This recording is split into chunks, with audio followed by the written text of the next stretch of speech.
দেখলেন না তো?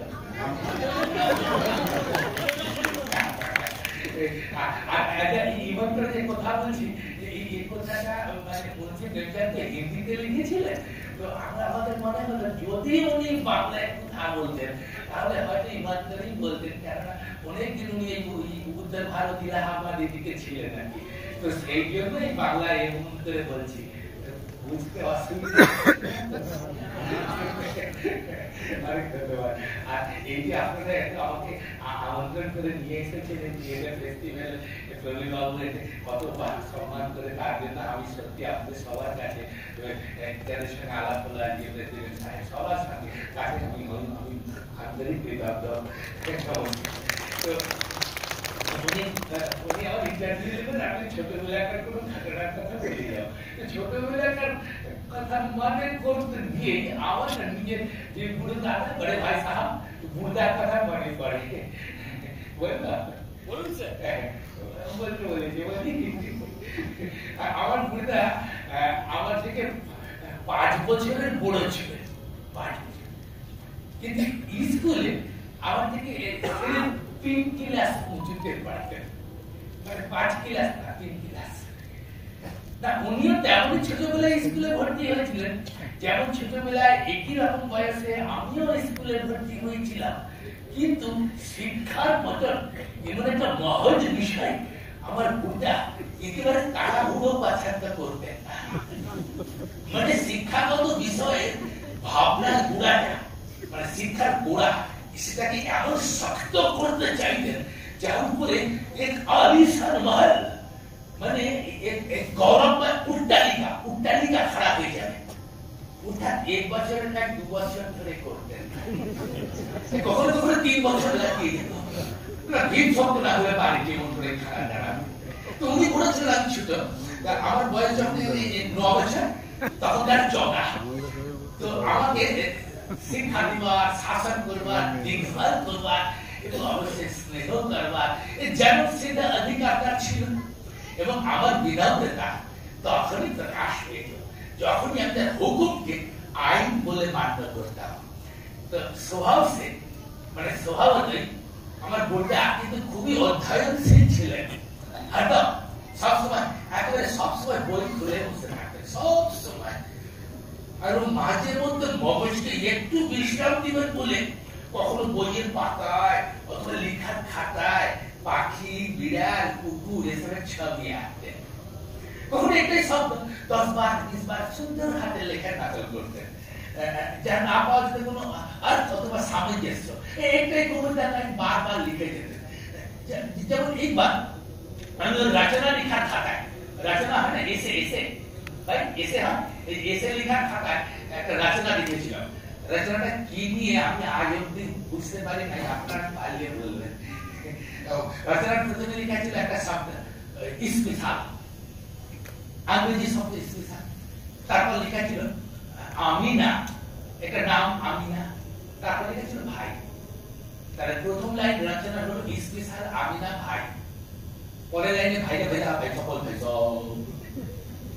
তারপরে লাইনে লেখা ছিল রাধে শ্যাম, তারপর লেখা ছিল শ্রীযুক্ত রাধে শ্যাম, তারপর লেখা ছিল 1 ঘন্টা ধরে, আমার মনে হয় 1 ঘন্টা ধরে উনি ওটা লিখেছিলেন। এরপরে এটা কবিতার লাইন লেখা ছিল, ভারী সুন্দর কবিতা, দুঃখ যদি দাও হে প্রভু, দুঃখ যদি দাও হে প্রভু, শক্তি দিও সহিবারে, পরপর 20 বার লেখা ছিল। এসবের পরে একটা মানুষের মুখ আঁকা ছিল, আমি অনেক চেষ্টা করেছিলাম রচনার অর্থ খুঁজে বার করার পারি নাই, উনি বলেছিলেন আমি ছোট, উনি ক্লাস 9 এ পড়তেন, আমি ক্লাস 6 এ, ওর রচনা বুঝা আর আমি রেখিটা খুঁজে মন্ত্র মুখের মধ্যে তার ভিতরে গিয়ে পড়তাম, আর পড়া মাত্র উনি কোথায় কিছু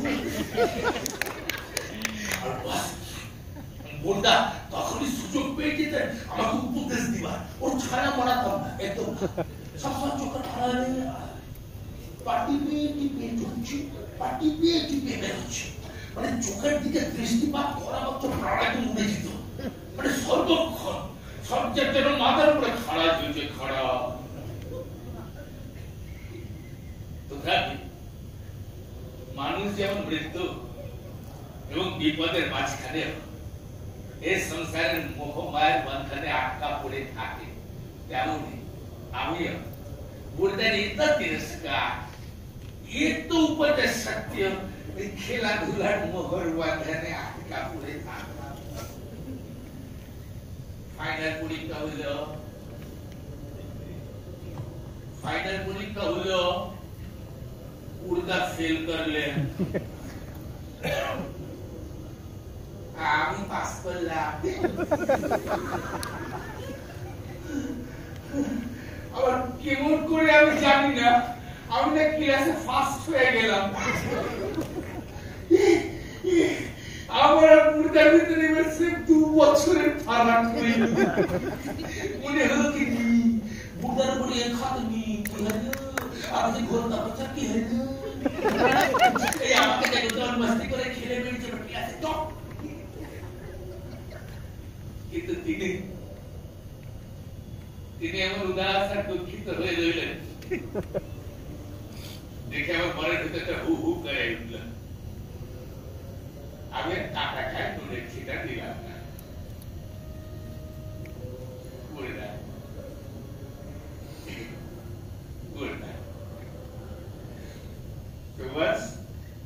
আমার ভিতরে এবার একবারে সে আত্মসম্মান, সে সেলফ কনফিডেন্স হু হু করে এবার পয়দা হয়ে গেল। না না, বুড়া আমার উপর আর সে রূপ দেখাতে পারবে না। এবার যদি আমাকে অপমান করতে আসেন, আমি স্ট্রেট মুখের উপর গুলি দেবো যে আপনি নিজে এত প্রাণ পাক করা পরিশ্রম করে কোন দিন মেরেছেন। আমি তো খেতে খেতে ক্লাসে ব্যস্ত কথাটা মুখে বলার সাহস হয় না, কিন্তু হাতে ধরে ঠিক জানি হয়ে যেত যে বুড়দার আতঙ্ক আমার ছিল না। বুড়দাও ওদের আন্দাজ করেছিলেন না, বুড়দার সহজ বুদ্ধি খুব তীব্র ছিল। বুড়দা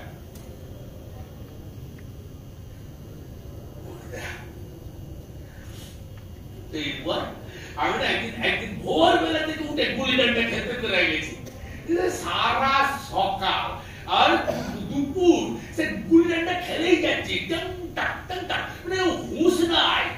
ঠিক সে খেলে টেলে ঠিক যখন ক্ষুধা লেগেছে, টনক মরেছে, তখন আমি উপস্থিত হয়েছি চোরের মতো।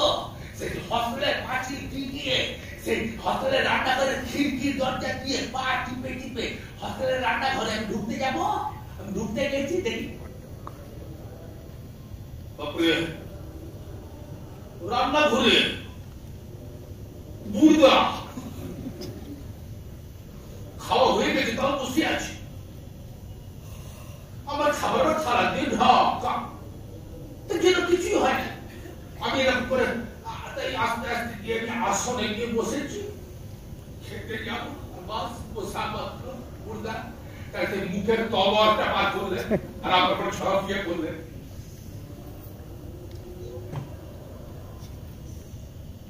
দেখছি এবছর পাস করে ক্লাসে ফার্স্ট হয়েছে বলে বড় দিমাগ হয়েছে।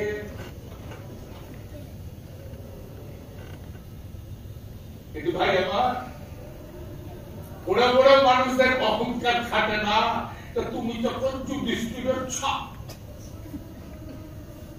দেখেন কিগুলো অপমান করে আমার, বলে যুধিষ্ঠিরের ছাপ। ইতিহাসে রাবণ রায়ের কি হাল হয়েছিল নিশ্চয় পড়েছিল, তাকে তুমি কি শিক্ষা পেলে? নাকি এমনি এমনি পড়েছ? ও শুধু পড়লেই হয় না, আসল পুতা হতে বুদ্ধের বিকাশ। যা কিছু পড়ছ তার অভিপ্রায় বুঝতে হয়। रावण राजा भूमंडल स्वामी छुए, ये सब चक्रवर्ती बुला होता, चक्रवर्ती। आजकल अंग्रेज अधिकरण विस्तार वृद्धि পেয়েছে, তাদেরকে চক্রবর্তী বলা হয় না কেন? এই জগৎ সংসারে এমন অনেক রাষ্ট্র আছে যারা ইংরেজের আধিপত্য স্বীকার করে না, তারা স্বাধীন। কিন্তু রাবণ রাজা চক্রবর্তী ছিলেন।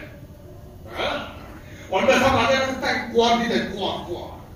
আগে ইচ্ছালের দেওতা না তার দাস ছিলেন দাস আরে বুড়া বুড়া রাজারা তার গুলা হয়ে থাকতেন সেই রাবণ রাজা কি হলো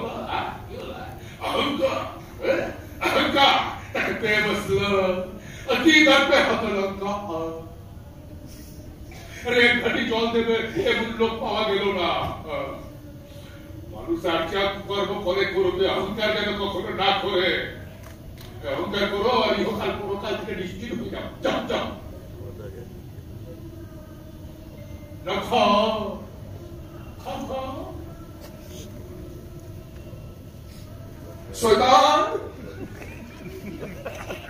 শয়তানের কি হাল করছিল তার বেশি পড়েছিল শয়তানের মনে হয়েছিল তার চেয়ে বড় ভাব ঈশ্বরের আছে না শয়তান ভেবেছিল সে ঈশ্বরের সবচেয়ে বড় ভাব শেষটা কি হলো স্বাদ থেকে এক হাত কাটিয়ে নরকে ফেলে দেওয়া হলো সাহেব এবার অহংকার করিয়েছিল আরে ভিক্ষা মানতে মানতে মরে গেল ভিক্ষা মানতে মানতে মরে গেল একটা পরীক্ষায় পাস করে মাথা ঘুরে গেল তাহলে পড়ে চুকেছো পরে এরকম করে ভেবে যে তুমি তো মেহনত করে পাস করো না তোমরা কি তোমাকে পড়ে পাওয়া চলতে না কিন্তু পড়ে পাওয়া চলতে না একবারে আসে বারে আসে না বারে ঘুঘু তুমি খেয়ে এই তুমি ঘুঘু তুমি খেয়ে যাও ভাত হয়ে যাবো বা হয়ে যাবো একটা পরীক্ষায় পাস করে আগুন ফুলে কোলা গাছ হয়ে গেছে কোলা গাছ আগুন এই ঝড়ে কোলা গাছ পড়ে সব একটু থাকে তোমার কি রামতি মানে প্রবচন এসব আজ অভিপ্রায় বুঝতে গুলিটা সুকাল থেকে ভোরবেলা গুলি সব থেকে গুলিটা ওই গুলিটাটা খেতে গিয়ে না কখনো এক অন্ধ ইশারা করে বাজিবাদ করা যায় কিন্তু তাকে সফল খেলোয়াড় বলে না সেই সফল খেলোয়াড় হবে যে প্রত্যেক বার ঠিক নিশানা বাজি লাগাবে আমার সঙ্গে খেলে দেখো গুলিটা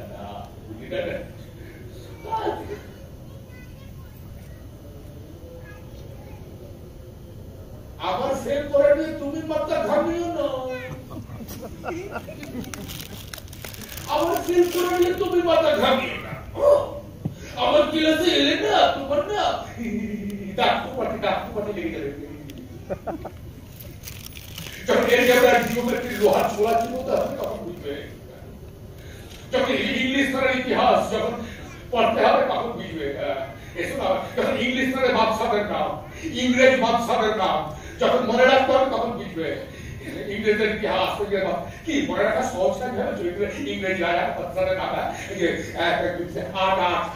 আট হেনরি বেরিয়েছিল হেনরি আরে বাহ কোন হেনরি তুমি কি কাণ্ড ঘটেছিল মনে রাখা সহজ কাজ ভেবেছো এই যে হেনরি সাতের জায়গায় হেনরি আট লিখে দাও ছন্দ তবে ছন্দ ছাত্র গায়ে পরিষ্কার কি ভাবছো কিন্তু ডজন জেমস বেরিয়েছিল জেমস ইংলিশের ইতিহাসে ডজন উইলিয়ামস আর চার্লস কোটি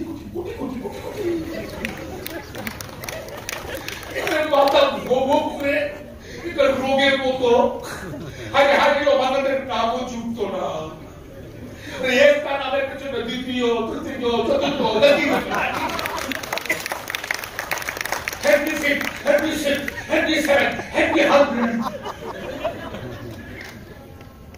আরে আমার জিজ্ঞেস করতে পারতাম 10 লাখ নাম জোগাড় করে দিতে হবে ভাবতেও কিন্তু এখনো আবার কি আছে ও জিওমেট্রি জানি কি জিওমেট্রি খোদা জানে খোদা অবজু ABC এই অল জব জায়গায় তুমি অল জব পদ লিখে দাও ABC জায়গায় ACB লিখে দাও শুনলে পাবে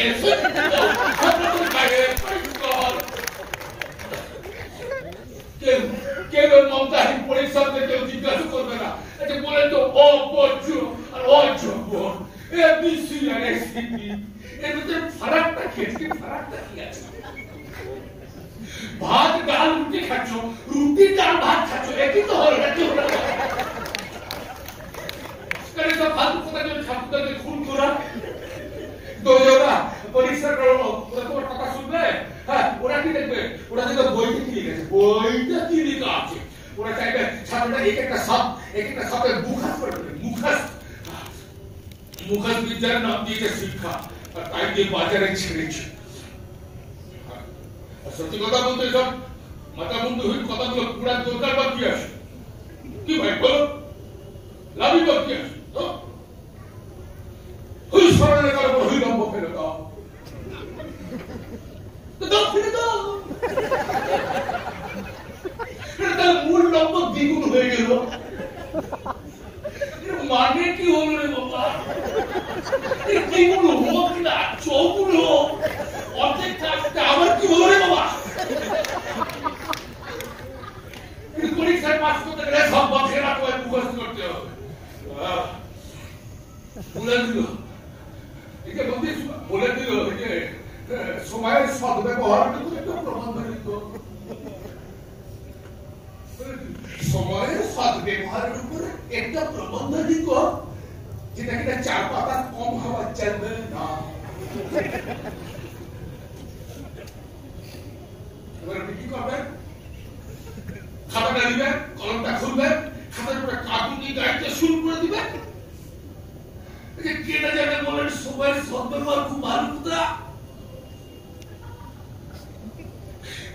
এতে মানুষের জীবনে সংযম আছে, সংযম। গুরুজনরা তাকে স্নেহের চোখে দেখে,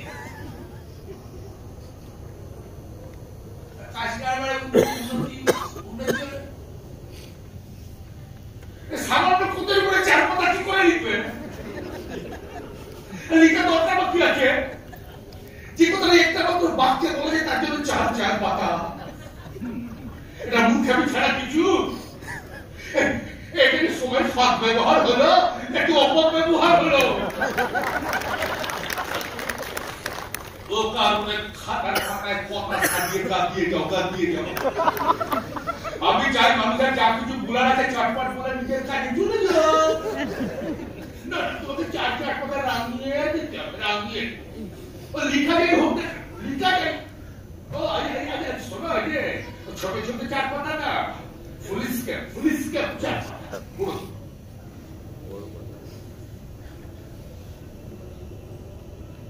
আরে সাদা দেখতে গেল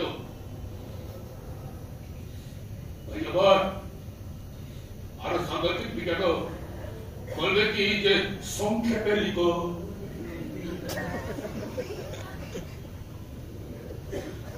সময়ের সদ্ব্যবহারের উপরে সংক্ষেপে এটা প্রবন্ধ লিখো, যেটা কিনে 4 পাতা। ঠিকই বলে সংক্ষেপে তো 4 পাতাই হবে, 200 পাতা লিখা তো। কি বলছে কি যে জোরে দাও না, জোরে কিন্তু ধীরে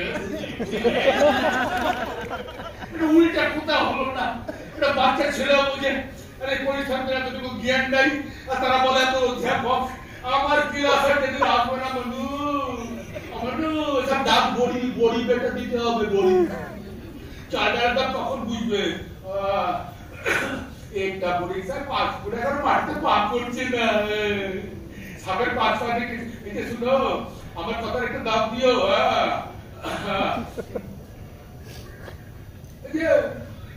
আমি 1,00,000 বার ফেল করতে পারি,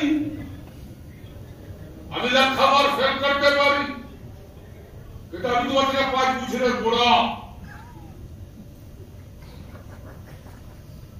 দুনিয়ার নয়, জগতে অনেক বেশি অভিজ্ঞতা আমার আছে।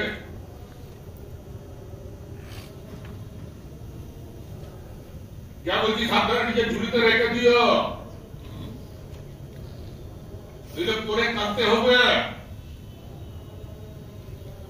না।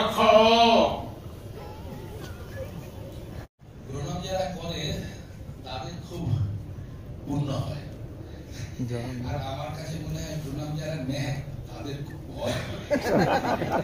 আমার তো খুব ভয় হয় যে আমি প্রণাম নেওয়ার যোগ্য নই, কিন্তু তারা এইভাবে জানাচ্ছেন সেটা তাদের মহত্ব বা তাদের হৃদয়ের বিশালত্ব।